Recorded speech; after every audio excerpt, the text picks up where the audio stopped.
কাকে মার্ডার করতে গেছিলেন? জাহাঙ্গীর খান। ভারতবর্ষের সর্ববৃহৎ রাজনৈতিক দলের প্রেসিডেন্ট জেপি নাড্ডাকে 200 কোটি টাকার সম্পত্তির মালিক মানুষকে লুটছে প্রতিদিন ডায়মন্ড হারবার। একজনও রাজ্যের কর্মীকে রেখে এখানকার ইলেকশন করানো যাবে না। পুরো ব্যবস্থাটা হচ্ছে এরা ম্যানিপুলেট করে দিয়েছে। 3 মাস আগে থেকে লিস্ট বানিয়েছে ডায়মন্ড হারবারে কে প্রিজাইডিং অফিসার হবে। ডায়মন্ড হারবার হেরে গেছেন তৃণমূল কংগ্রেস। তৃণমূলের তো অ্যাকচুয়াল জিতেছে 70,000 ভোটে, বাকি তো 3 লাখ ভোট লোটা। এবারে লোটার প্ল্যানিং নেন, আপনার লোটার মডেল ডায়মন্ড হারবার মডেল, তাহলে আমরা রোখার মডেল আছে, মানিকতলা মডেল। নির্বাচন হবে না, বন্ধ থাকবে।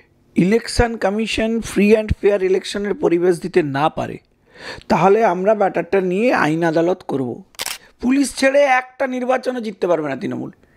পুলিশ নির্ভর রাজনৈতিক দল, হয় তৃণমূলে জয়েন করে যান, নাহলে আপনাকে থানা দিয়ে অ্যারেস্ট করিয়ে নেব। এইভাবে কখনো নির্বাচন জেতা যায়? জাহাঙ্গীর খানকে নিয়ে আপনি কি যে কমপ্লেন আপনি করেছেন, কি বিষয় কি? দেখুন, 2020-তে 407 নম্বর কেস উস্তি থানায় একটা এফআইআর হয়েছে। সেই এফআইআরের প্রিন্সিপাল অ্যাকিউজড হচ্ছে জাহাঙ্গীর খান। অভিযোগ কি? 307 অ্যাটেম্প্ট টু মার্ডার। কাকে মার্ডার করতে গেছিলেন? জাহাঙ্গীর খান। ভারতবর্ষের সর্ববৃহৎ রাজনৈতিক দলের প্রেসিডেন্ট জেপি নাড্ডাকে। তার এগেনস্টে এফআইআর হওয়ার পর এখনও পর্যন্ত তার এগেনস্টে কোনো ব্যবস্থা হয়নি। তাকে ডাকেনি, অ্যারেস্ট করেনি, তদন্ত করেনি। 200 কোটি টাকার সম্পত্তির মালিক মানুষকে লুটছে প্রতিদিন ডায়মন্ড হারবারে। অথচ পুলিশ তাকে প্রোটেকশন দিয়ে রেখেছে ওয়াই ক্যাটাগরির। রাজ্য পুলিশ তাকে পাহারা দিয়ে ঘুরে বেড়ায়, এলাকায় সে গুন্ডামো করে বেড়ায়। এই সমস্ত মালকে রেখে ডায়মন্ড হারবারে free and fair election possible? অবিলম্বে একে গ্রেপ্তার করতে হবে। তারপরে তো ডায়মন্ড হারবারে ব্যবস্থা করতে হবে যাতে ইলেকশন ফ্রি অ্যান্ড ফেয়ার হয়। গতকাল থেকে ওর নির্দেশে ফলতা থানার ওসি প্রায় 17 জন বিজেপি কর্মী ইনক্লুডিং মন্ডল প্রেসিডেন্ট তাদের নামে 41-এর নোটিশ করে দিয়েছে। ভাই, আপনি কাজ করেছেন, আপনার ডায়মন্ড হারবারে বিপ্লব হয়েছে, তা বিপ্লবের নমুনাতে পুলিশ কেন নামাতে হচ্ছে? বিরোধীদের জেলে পুরে নির্বাচন করাবেন? এটা ইলেকশন হচ্ছে ওখানে? আমরা ইলেকশন কমিশনের কাছে যাচ্ছি, আমরা স্পেসিফিক্যালি কমিউনিকেট করব, একজনও রাজ্যের কর্মীকে রেখে এখানকার ইলেকশন করানো যাবে না। পুরো ব্যবস্থাটা হচ্ছে এরা ম্যানিপুলেট করে দিয়েছে।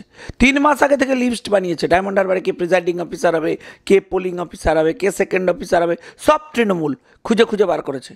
আর আপনি বলবেন আমি ডিজিকে সরিয়ে দিলাম, আপনি 3টে নাম দিন। ভাই, যে 3টে নাম দেবে সে 3টেই তৃণমূল।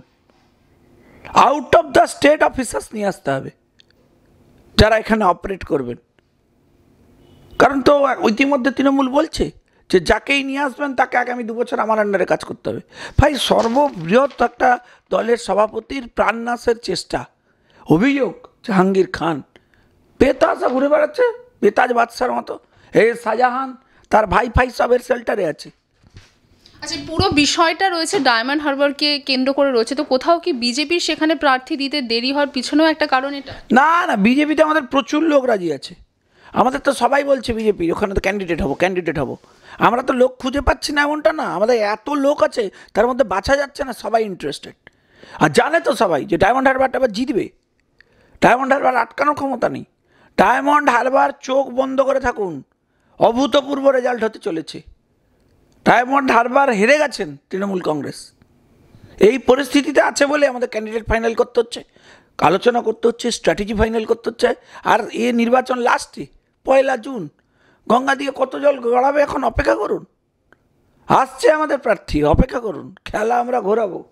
কি মনে হচ্ছে আপনি যে তথ্য প্রকাশ করেছেন যে বিষয়টা নিয়ে, তাতে কি তৃণমূলের ভোট ব্যাংকের উপর প্রভাব ফেলতে পারে ডায়মন্ড হারবারে?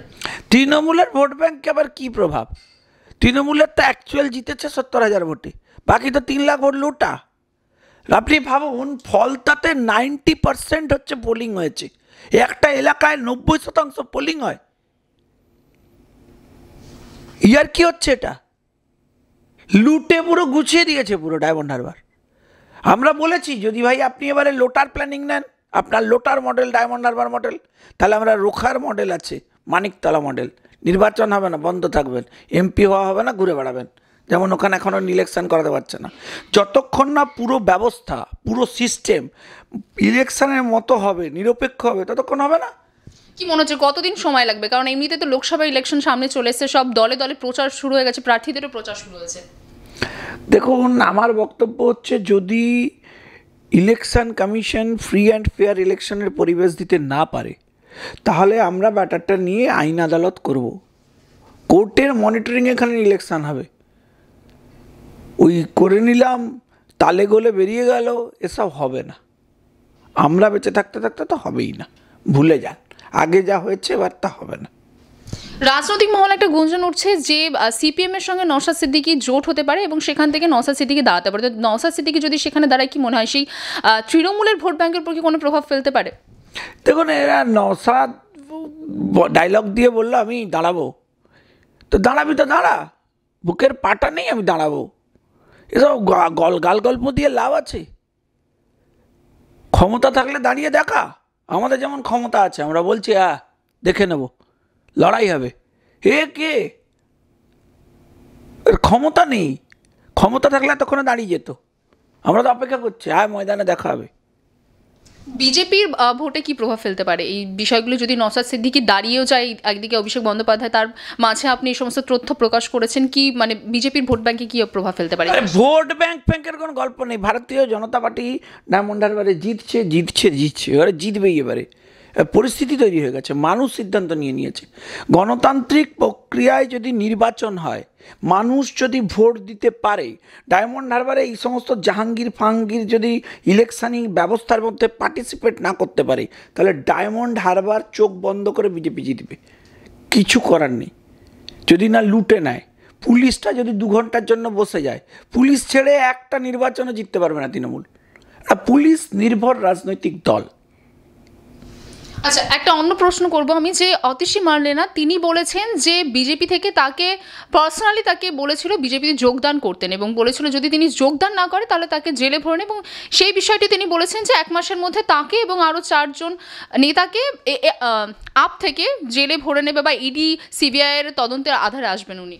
দেখুন, এটা দিল্লিতে উনি কি হয়েছে আমি বলতে পারবো না, কিন্তু ডায়মন্ড হারবারে যাদেরকে নোটিশ পাঠাচ্ছে হচ্ছে থানা, তার 1 ঘন্টার মধ্যে ওদের একটা সংস্থা আছে, সে চলে যাচ্ছে। সে আইপ্যাক গিয়ে বলছে, কি বলছে যে হয় তৃণমূলে জয়েন করে যান, নাহলে আপনাকে থানা দিয়ে অ্যারেস্ট করিয়ে নেব। এইভাবে কখনো নির্বাচন জেতা যায়? মানুষ কল নিলে এসব সংস্থা সব উড়ে যাবে হাওয়ায়। এরা এখানে সরকার আছে, পুলিশ আছে বলে সব করছে। যে সমস্ত স্টেটে এদের পুলিশ নেই, সরকার নেই, সে সমস্ত স্টেটে আইপ্যাক পারফর্ম করতে পারে না কেন? লাটে উঠে যায় কেন?